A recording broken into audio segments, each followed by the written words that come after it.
Hello mga mamsi, magandang umaga. Ngayong umaga po magluluto po ako ng lasagna, request ng aking mga anak. So ngayon po maglalaga po ako ng tubig. Once kumulo na po, nilagyan ko ng asin at saka oil. Tapos tsaka ko nilagay yung pasta. Pagkatapos sa kabilang lutuan, nagisa po ako ng ground pork. Bali, ginasa ko sa bawang. Hindi ako naglagay ng sibuyas.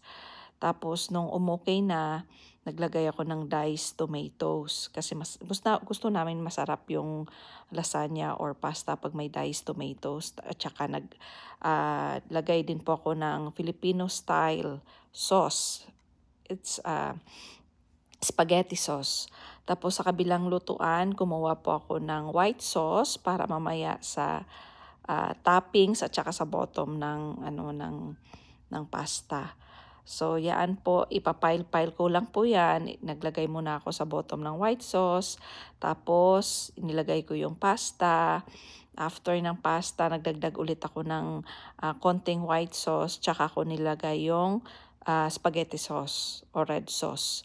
Basta, alternate lang yan hanggang mapuno yung lagayan natin. Tapos once nag-okay na po, naglagay ako ng maraming white sauce sa ibabaw at saka cheese. At saka ko binake yan.